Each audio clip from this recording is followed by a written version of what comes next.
Les économistes sauveront la planète avec un peu d'aide. Cette bande dessinée parue le mois dernier aux éditions de Boex Supérieur nous propose un voyage humain et drôle et nous prend par la main pour nous expliquer le rôle que joue l'économie dans le défi environnemental. Tout part d'Élise dans son village de Bourgogne à Chablis, dans son potager presque autonome quand soudain ses courgettes et ses sols sont pollués à cause de l'usine de bouteilles d'eau voisine qui rejette des métaux lourds. Commence alors pour Élise, accompagnée de son ami économiste Martin, une quête pour trouver les responsables et les solutions de cet énorme enjeu, le changement climatique. On ira à Paris, au ministère de l'économie, au ministère de la transition écologique étapée et douce, l'Assemblée nationale, puis on ira à la Commission européenne et même à New York, à l'ONU. C'est superbement illustré par Julie Bouveau et écrit par William Onveau, économiste que nous recevons d'ailleurs aujourd'hui. Bonjour William. Bonjour. Alors, je reprends ma petite feuille, je ne vais pas la perdre. Donc, pendant ce voyage, on aura des explications imagées et littéralement mises en scène parce qu'on voit des scènes de théâtre, de concepts économiques avec leurs auteurs, leurs autrices, sans oublier des touches d'humour entre Biden qui fait la... Non, c'est pas Biden d'ailleurs, c'est Bush qui fait la moue dans un coin de supermarché américain ou Laurent Fabius, président de la COP21 dans un bain à bulles, sans parler du nom du ministère de l'écologie ou des petites piques au système mis en place comme la mise en ridicule du greenwashing ou de la bureaucratie des institutions. C'est urgent, vous pouvez faire un dossier et aller au bureau 534-B. Pourquoi avoir choisi cette forme de narration pour parler d'économie et de changement climatique ? Je pense que la première chose qu'on voulait faire en utilisant cette forme, c'est de pouvoir parler au plus grand nombre. Puisque moi, c'est un constat que j'ai pu faire pendant toute ma scolarité, que je fais encore quotidiennement en dîner de famille, c'est que l'économie est une matière qui fait peur et une discipline que beaucoup de gens ont envie de connaître, mais ne font pas le pas, soit puisqu'ils n'ont pas les moyens de le faire, parce que c'est des cours assez arides, beaucoup d'équations, de choses comme ça, soit puisqu'ils n'ont pas le courage d'aller au bout. Et nous, on voulait un peu régler ces deux questions en une fois, et c'est pour ça que le médium bande dessinée nous paraissait particulièrement intéressant avec Julie. Et comme je disais, on rigole dans ce voyage, mais on est triste aussi, même en colère, de voir Élise et Martin se heurter à des formes d'impuissance des institutions qui ont l'air d'être dans un microcosme bureaucratique, surtout que la BD rappelle bien les défis et l'ampleur de l'urgence climatique. On se croirait dans une impasse. Je repense à ce moment où, à l'ONU, la BD se met à nous mettre dans la tête « On ne change pas » de Céline Dion.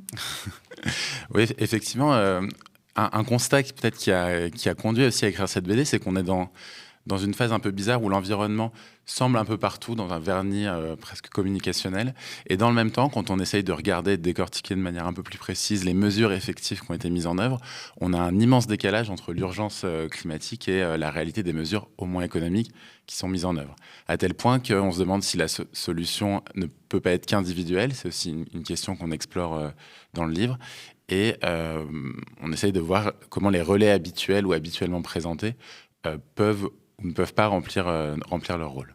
Donc c'est pour ça qu'on a choisi cette forme du roman un peu initiatique. On a une quête, sauver une courgette, qui va amener les différents protagonistes à passer dans différents lieux, les lieux où traditionnellement, au moins dans l'imaginaire collectif, se fondent les politiques économiques et les politiques environnementales.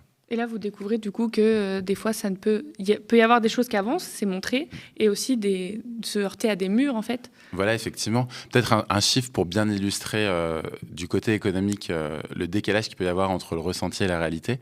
Il y a un article de recherche de Nicolas Stern, un économiste qui a beaucoup travaillé sur ces questions, qui est notamment connu pour avoir sorti un rapport qui alertait un peu sur la nécessité d'agir rapidement. Donc c'est en 2006. Il a sorti un article en 2020 dans lequel il comptait tous les articles de recherche en économie qui parlaient d'économie de l'environnement. Donc il a répertorié 77 000 articles, et sur les 77 000 articles, il y en a 57 qui parlent du réchauffement climatique et de l'environnement en général. Donc c'est aussi en voyant ce décalage qu'on s'est dit qu'il fallait le mettre un peu en évidence, notamment à travers cette BD. Et donc, Élise, à la Commission européenne, elle se dit même « J'ai l'impression que l'économie propose des solutions compliquées à un problème simple ». Alors ça aussi, c'est un ressenti que j'ai pu avoir moi personnellement, c'est que les problèmes globalement sont à peu près identifiés, et dans le même temps, l'économie a fait toute une boîte à outils qu'elle a mis 150 ans à construire. Donc ça va passer par le marché, par l'ajustement entre l'offre et la demande, par le prix dans lequel on va beaucoup croire, etc. Et tout nous crie que cette boîte à outils ne peut pas être transposée, ne peut pas fonctionner en matière environnementale. Il n'y a pas de marché de l'air pur.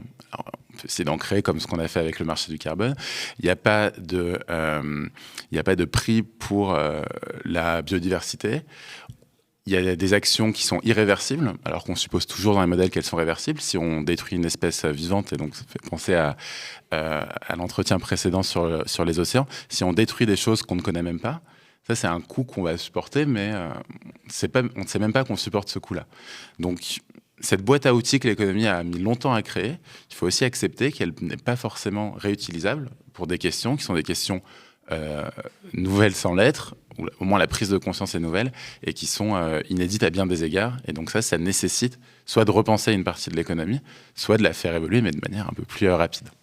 Alors, c'est ce que la BD raconte, mais quel rôle l'économie peut jouer dans tout cela? Car surtout à gauche et ou dans les causes écolo, il y a cette idée reçue que l'économie était l'ennemi, qu'il ne fallait pas s'y intéresser car c'était un truc de droite capitaliste. Et en fait, c'est le nerf de la guerre.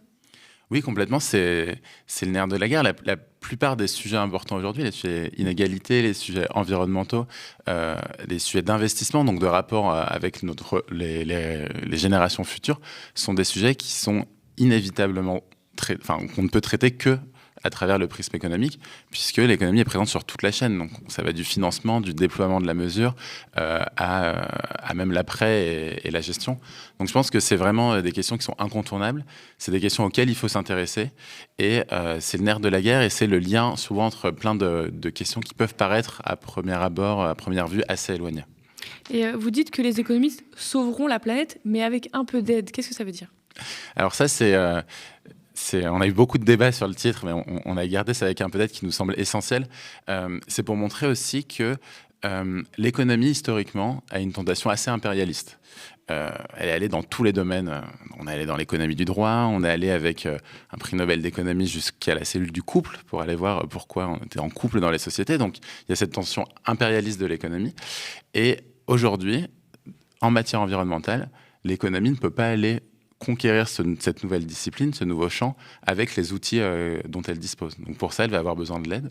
Elle va devoir accepter de travailler avec des physiciens, des chimistes, plein d'autres disciplines pour dépasser un peu ce clivage sciences dures, sciences économiques, sciences molles, et proposer des vraies solutions. Donc c'est ça qu'on a voulu montrer avec ce titre. Il y a aussi des actions populaires ou de rue qui peuvent aider des fois les économistes, parce que dans la BD, on le voit, que souvent dans ce voyage, il y a un écolo en parallèle qui, lui, mène des actions qui ne croient pas trop aux institutions. Donc il y a ça aussi qui peut aider. Oui, complètement.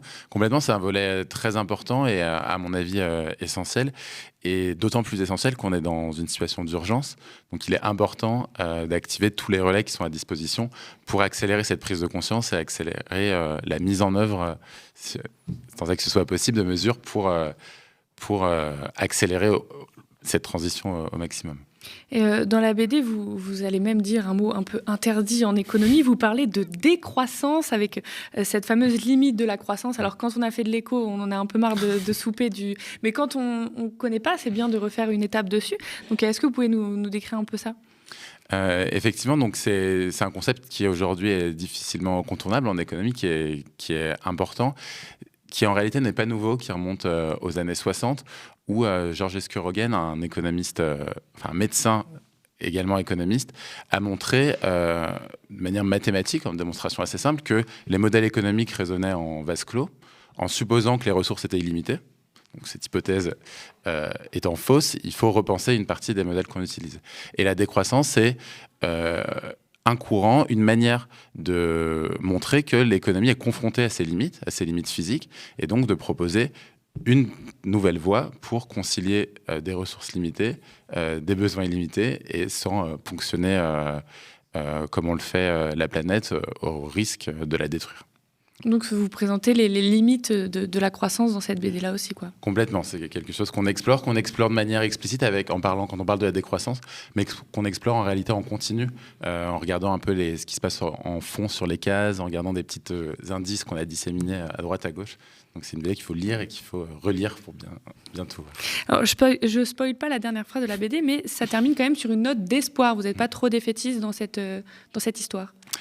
On a essayé de mettre de l'espoir. Ça a été l'objet de grandes discussions avec Julie et Adrien qui nous a aidés sur ce travail. On y croit. Et par contre, il faut agir vraiment rapidement, puisqu'on on a aussi redécouvert pendant ces 3 ans d'écriture à quel point, sur bien des aspects, la situation était dramatique. Donc c'était aussi important pour nous de finir sur un message d'espoir aussi pour inciter à la mobilisation. Et dernière question, les concepts que vous présentez dans ce livre, mais aussi les réponses, donc comme on parlait des limites de la croissance ou encore autres, il y a plein de mécanismes que vous expliquez dedans, c'est pour ça qu'il faut la lire. Est-ce qu'aujourd'hui c'est audible dans le débat public quand on voit comment l'économie libérale est tellement l'évidence aujourd'hui dans les débats publics et politiques? On a aussi pensé cette BD de manière, en essayant de couvrir vraiment différents aspects et la plupart des raisonnements économiques de base qui sont utiles pour comprendre ce qu'une économie libérale va proposer. Et je pense que la première étape qui est indispensable, c'est de comprendre les raisonnements qu'on retrouve partout dans les médias, dans la presse, dans les rapports, etc., pour pouvoir les relativiser et les déconstruire. Et c'est cette première étape, ce socle qu'on a aussi voulu fournir avec ce livre. Comme une sorte de petit manuel d'autodéfense, quoi. Voilà, on peut le voir comme ça. Merci beaucoup, William Onveau. Je rappelle, Merci. donc économiste et auteur de Les économistes sauveront la planète avec un peu d'aide, illustré par Julie Bouveau. C'est juste, drôle, pertinent, pédagogue, engagé. Bref, le cadeau de Noël parfait. Donc foncez et n'ayez pas peur de l'économie, vous allez voir, c'est passionnant. Merci, William. Merci beaucoup.